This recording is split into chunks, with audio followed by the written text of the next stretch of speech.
Assalamualaikum warahmatullahi wabarakatuh. Kita berjumpa lagi di channel YouTube Fisika Sapri bersama saya Sapri Hani SPD. Pada pertemuan kita kali ini kita akan membahas materi tentang rangkaian arus arah untuk bagian pertama yang merupakan materi fisika kelas 12 SMA. Adapun kompetensi dasar yang kita capai untuk aspek pengetahuannya adalah menganalisis prinsip kerja peralatan listrik searah atau DC, berikut keselamatannya dalam kehidupan sehari-hari.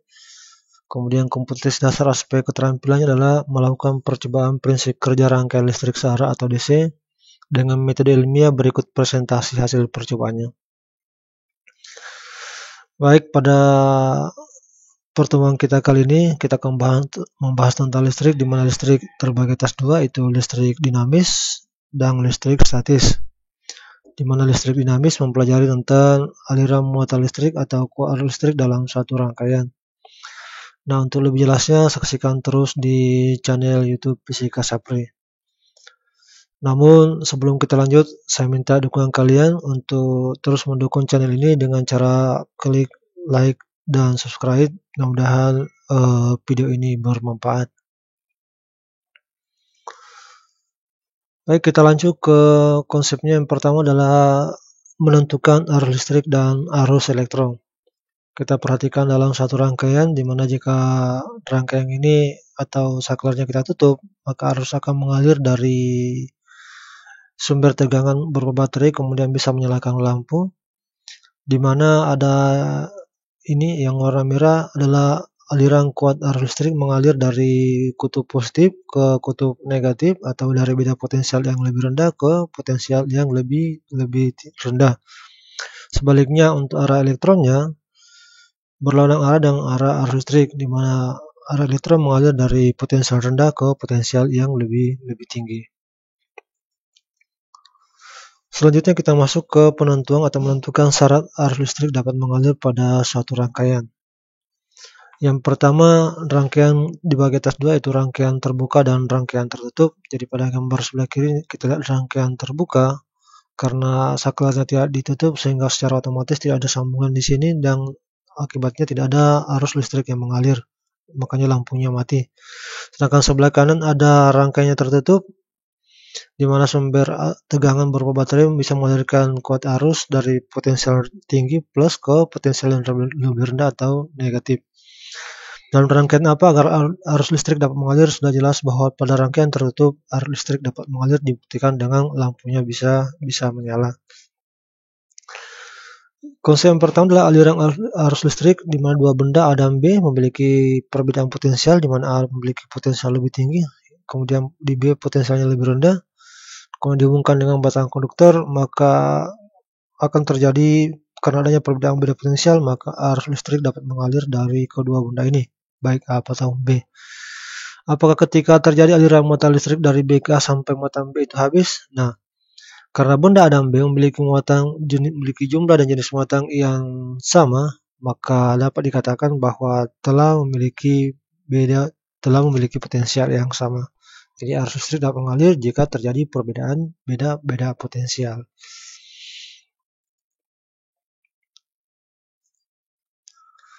Selanjutnya kita masuk ke kuat arus listrik. Apa itu kuat arus listrik?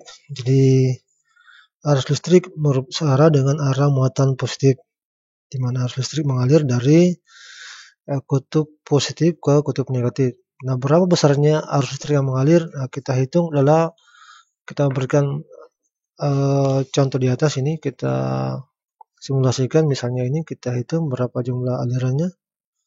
Oke, berapa jumlah muatan yang mengalir tiap satu waktu. Kemudian pas di 10 sekon kita hentikan. Oke, kita stop.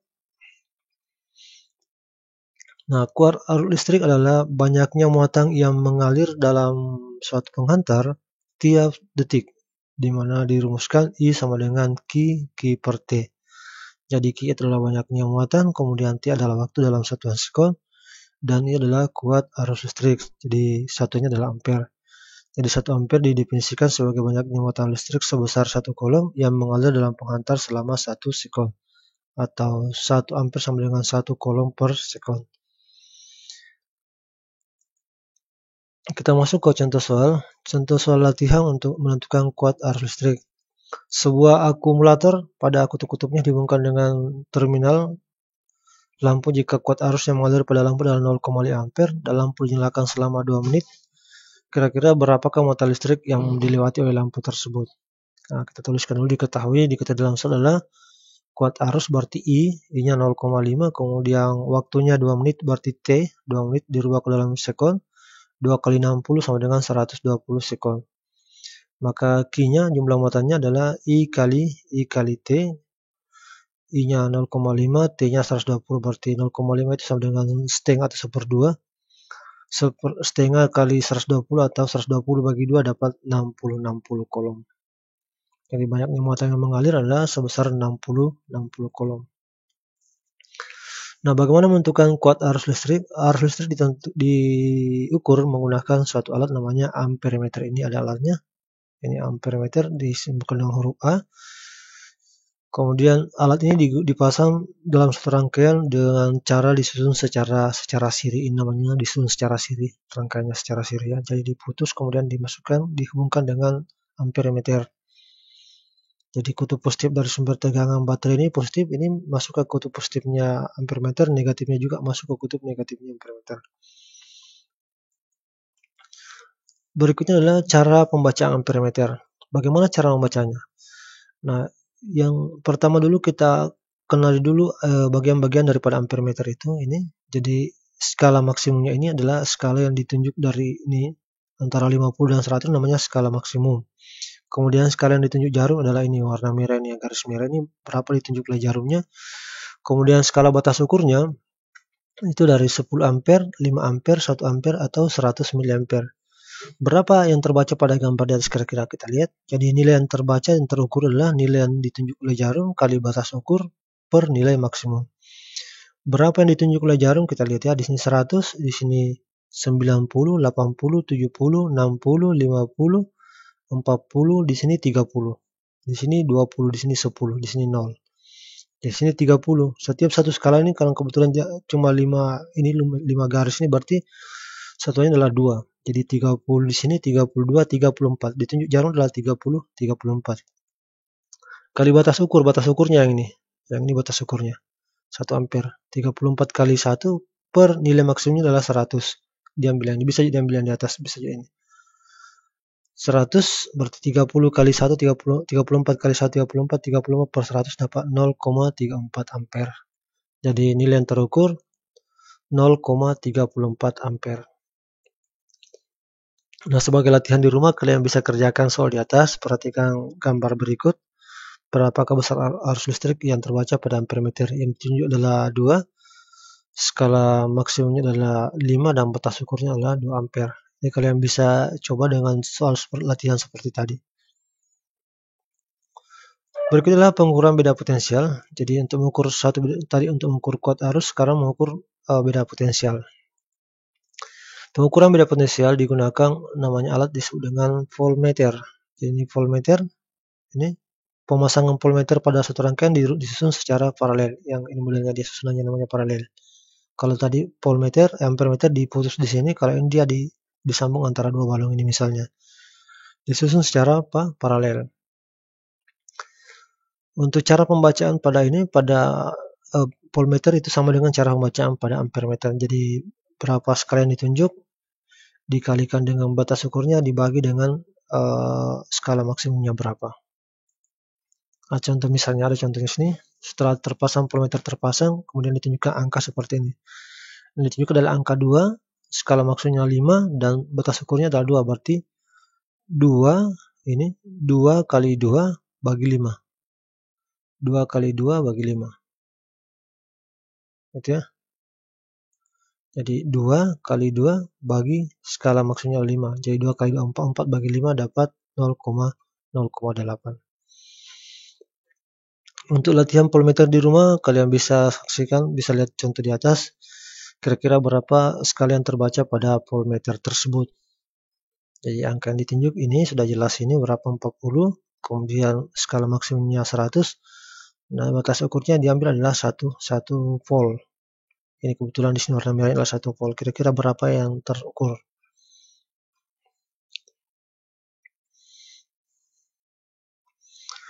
Berikutnya adalah beda potensial listrik. Beda potensial kita lihat dari A dan B.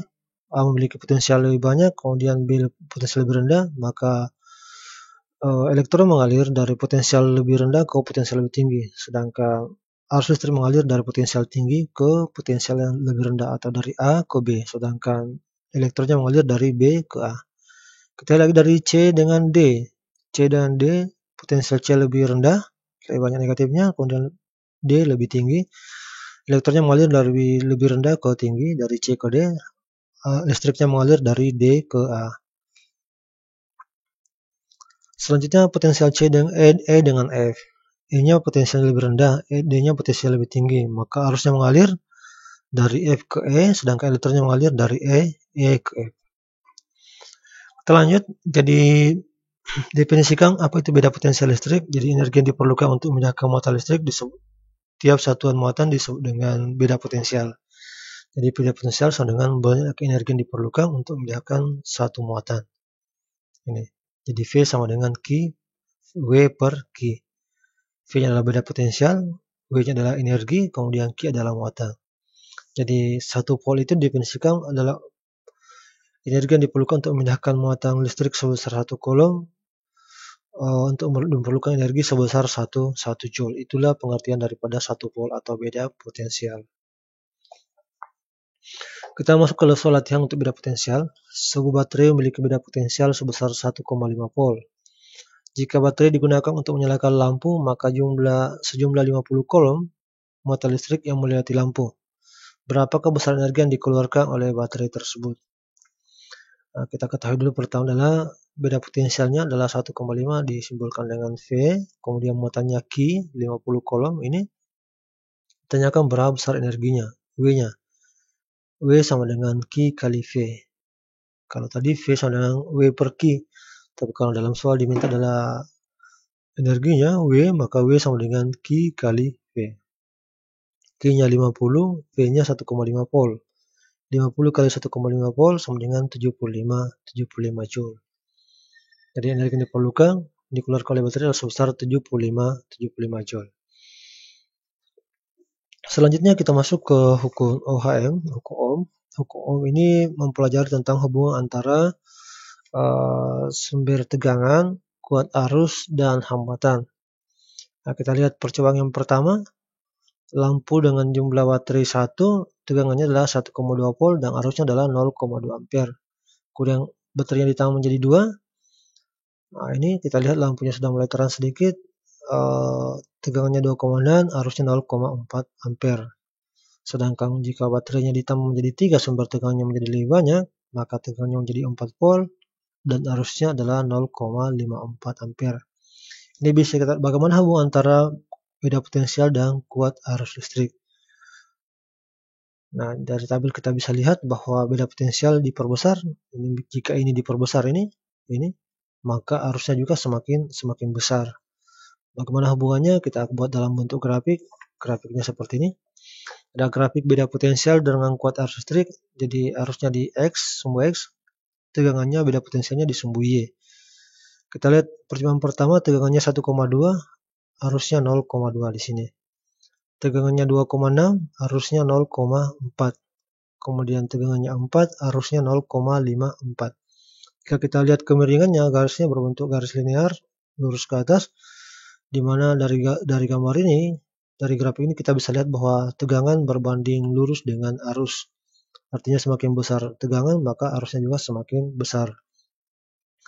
Inilah yang dirumuskan oleh hukum Ohm yang dituliskan dengan V sama dengan I kali R. Di mana V adalah beda potensial dalam satuan volt, I adalah kuat arus listrik dalam satuan ampere, dan R adalah hambatan dalam satuan ohm. Kita masuk ke soal latihan hukum Ohm. Sebuah hambatan sebesar 20 ohm dialiri arus listrik sebesar 0,5 ampere. Tentukan besar tegangan listrik pada rangkaian tersebut. Nah, diketahui hambatannya R-nya adalah 20 ohm, I-nya 0,5 ampere ini. Kira-kira berapa tegangannya V-nya? Jadi V sama dengan I kali R. I-nya 0,5, R-nya 20. 0,5 kali 20 dapat 10 volt. Oke, saya kira itu yang dapat saya sampaikan pada hari ini. Mudah-mudahan video ini bermanfaat. Sekali lagi jangan lupa like dan subscribe. Saya akhiri dengan ucapan billahi taufiq wal hidayah. Assalamualaikum warahmatullahi wabarakatuh.